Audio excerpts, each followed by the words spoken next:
unexpectedly, and it's more or less like a state policy now. So they are now just telling us, because I mean, Kolu told us 2 months ago. He bragged about it, in fact, of how much success is, is revenue generation and the rest of that they've been. Oh, we've met our 2025 revenue targets. I was like, oh, stop collecting taxes then. Like, you've met the target, meaning you plan to raise a 40 trillion naira. Okay, from the money from crude oil, from money from taxes, from money from this non-oil. He even bragged that a non-oil revenue is more than oil revenue. This was 2 months ago. Only for his own Minister of Finance, Economic Planning, to now come out and then say, well, you know what, that's not really true. In fact, we did our best, and the only revenue we could actually really raise, which is like the cash one, was just about 10 trillion naira. How? Asal, what are you talking about? What about that money? So at the end of the day, they are just telling us now that from their projected 2025 revenue, they only made 17.7% of that. 17.7%. And guess what? They've already spent over 80%. That doesn't even reflect in the 2025 budget. So I don't know if this is not even confusing you, right? They are 2025 budget. We plan to raise 40 trillion. At the end of the day, they raised 13 trillion or thereabouts. So far off from what? And in that same space, by the end of November, they've already expended over 20 trillion naira, which is pretty much loan, right? So to cover that up. In that, meanwhile, it's not even like from, hang on, 13 trillion naira generated or collected. They used 9.7 trillion naira from that money to service debts.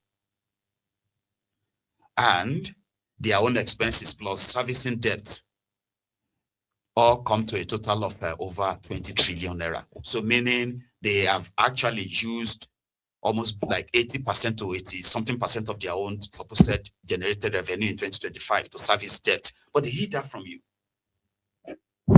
They are telling you that how Nigeria can still borrow this or that. Their 2025 budget has performed not 20%, not 30%, not 40%, 17%. And this is December. They are writing 2026 budget, or they've actually submitted one. Tinubu is proposing a 58.4 trillion naira budget for 2026. And with the same mindset, or hoping that by January, when they put to effect that their new tax law, that will generate a lot of money. From where? From who? From you, the poor, which they've told will be exempted anyway, until you will realize that no. Okay. So they presented that budget to them today. Let's go to their National Assembly, where so many of these charlatans, again, were much more there to just sing on your mandate, they shall buy, right? In part, okay, I'll be, intermittently, right, I will be saying my mind. The first part was when Kolu arrived.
I don't want to waste our time because I've got loads of that for you tonight, right? So, Akpabiole decided to wet the floor for Tinubu's grand performance. Let's watch this. Is therefore far more than a compilation of figures. It is, for us, a statement of intent, a reflection of priorities, a record of difficult choices, and a roadmap for the next phase of Nigeria's national renewal. Over the past year, our country has navigated a period of significant transition in the midst of very difficult challenges. Families have felt the strain of rising costs. Businesses have adjusted to a changing economic environment. Young Nigerians have asked hard and legitimate questions about opportunities, fairness, and their place in the nation's future. Insecurity has tested our collective resolve and reminded us that peace is not a gift that we inherit, but a responsibility that we must constantly defend. Yet, history also teaches us something enduring. Nigeria does not retreat in the face of difficulty, Mr. President. We confront difficulties. We confront it with resilience forged in adversity, with faith in our shared destiny, and with an unyielding belief that tomorrow can be better than today. From one generation to the next, this country has survived storms, not by surrendering to despair, but by standing together, reforming what must be reformed, and renewing our commitment to justice. Akpabiole. They were all prepared for today. It was a spectacle, you know, telling Nigerians that same thing he told you in 2025 rather, and you possibly know better now.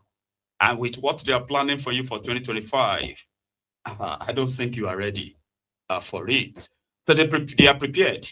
Fancy speeches, you know, fancy speeches and other kind of like word salads. To sound like, yeah, Nigerians don't ever turn back in the face of despair. They confront it. Confront what? The Tinubu says, Shege, you're probably gonna know better. It's a matter of time. Well, it didn't miss out on the opportunity to remind Tinubu to reinstate the senators or the lawmakers police protection, because they are afraid to go back home since Tinubu withdrew their police protection. That's Akpabiole, by the way. Very passionately and boldly. Let me say, Mr. President, that the National Assembly is ready for you. We are ready to receive the 2026 budget. We share in all the pains you have gone through in the last 1 year, and we also share in the joys and applause of the reform agenda of your administration. Only one concern, Mr. President. As we direct the security agencies to withdraw policemen from critical areas, some of the National Assembly members said I should let you know that they may not be able to go home today because they may be picking up. So on that note, we plead with the President for a review of the decision. May God bless you. May God bless the Federal Republic of Nigeria. And may God bless our National Assembly.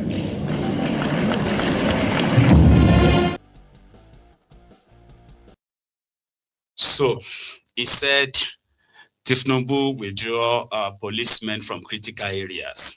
So they are the critical areas. So therefore, they will be grateful if he possibly would reinstated the police protection for them, and to make him feel better, to walk him straight to the stage. They had to sing this.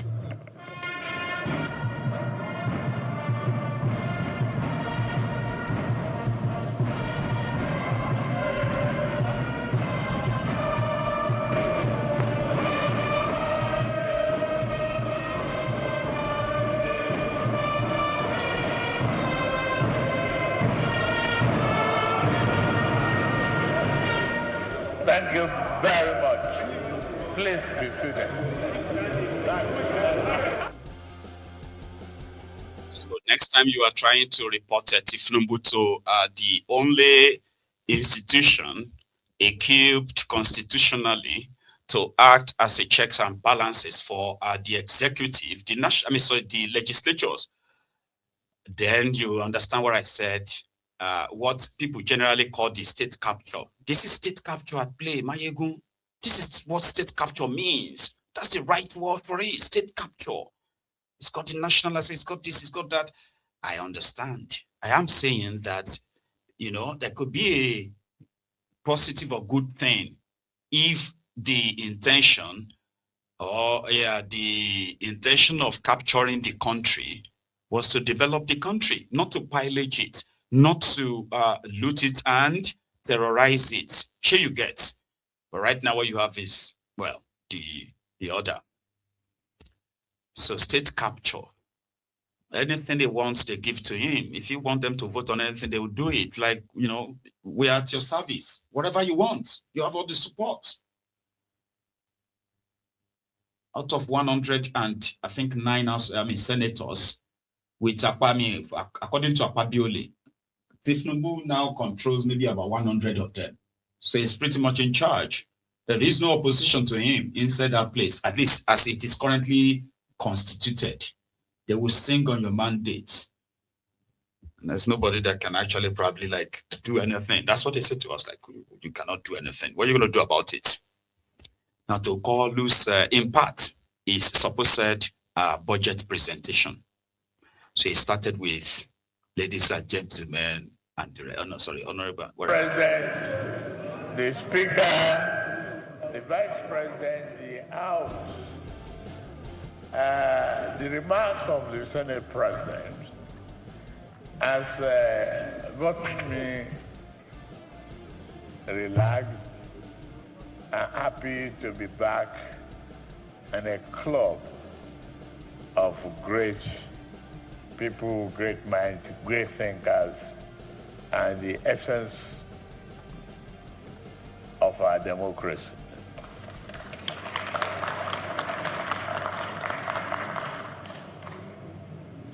Members of the cabinet that are here, Your Excellencies, the governors, past and present, members of this honorable hallowed chamber. It's good to be back.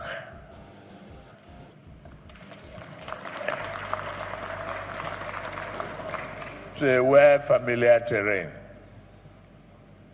Ladies and gentlemen, and fellow Nigerians, I am here today to fulfill an essential constitutional obligation by presenting the 2026 appropriation bill to this esteemed joint session of the National Assembly for your consideration. Before I go any further, let me be upfront with you. This is a reset, a very hard one. Avoiding abandoned projects, unpaid contractual obligations, and running a multiple budget, both inherited and unfulfilled mandates. Nuisance lele. So that's how we're going to kind of start breaking it down. Kolu said, this is budget. It's a very, very unique and different one. In fact, it will be the first budget, right, where Nigeria would not be operating 2-3 budgets at a time. Since I have grown up, Nigeria never operated 2-3 budgets in a single year, ever. I have witnessed where they carry over what they call the unfinished project from the last year's budget, or sorry, from this year's budget. They will carry them to the next year budget. So when you are reading the budget, you are going to mention them. Some ongoing projects from 2025, we are continuing them in 2026 under this arrangement because the payment of this and that, you put them in your budget. That's what is called budgeting.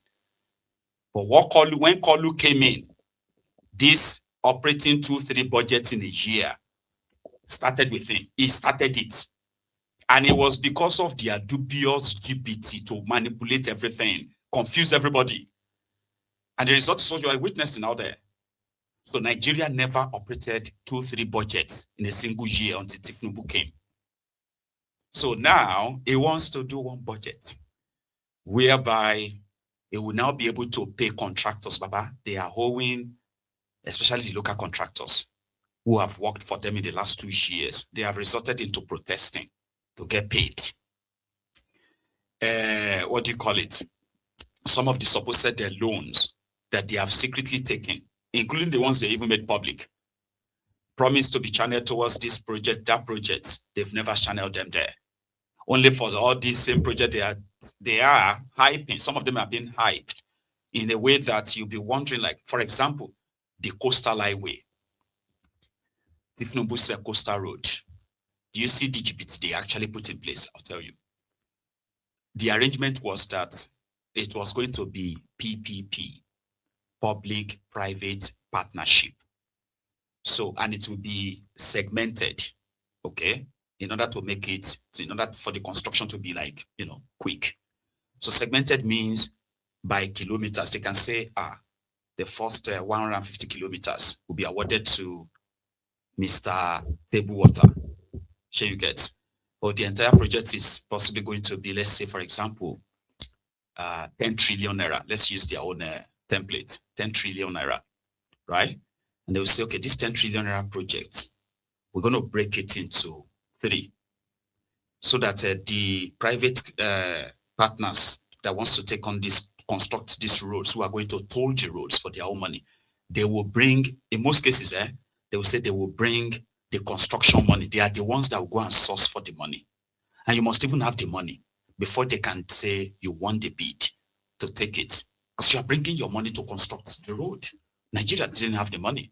Nigeria still doesn't have the money, by the way.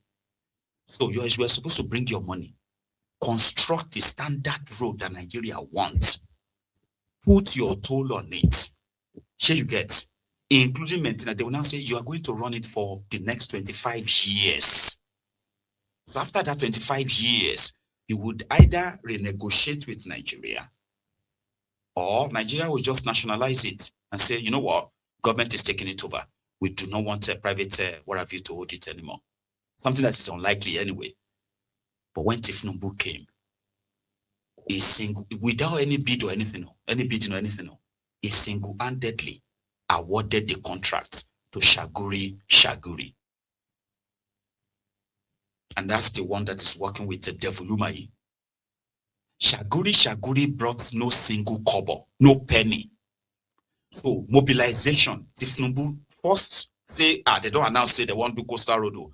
Tinubu wrote a check of 1.2 trillion naira to Shaguri's company to go and start the road.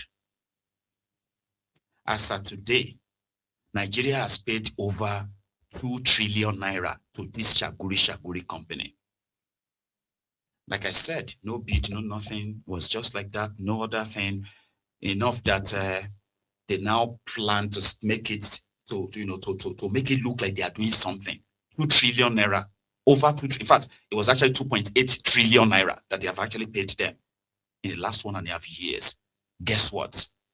You will see them in Lagos. I mean, you see this road in Lagos, the one they have done in Lagos, the one they claim 47 kilometers, right? You see all the street lights, everything there and all of that. Those are the poster. This is going to be the poster part of the scam. So anytime you want to question the coastal road, right? They will show you the picture from Lagos. 47 kilometers from 700-kilometer road, right? Oh, they have started from Calabar too. Have you not seen that they have started from Calabar? Would you say it is the same tempo they are doing that of Lagos, they are doing that of Calabar that you think they've started. That is the scam. Everything around it is completely right, including the money they are borrowing to claim to be funding that Nigeria is paying. The conditions behind the money they are borrowing to pay for it, nobody knows. It's not public. Do you understand? So 47 kilometers in 1.5 years in a project of 700 kilometers, and they have rolled out drums 3 times already in the last 1 year. Yeah, to celebrate it.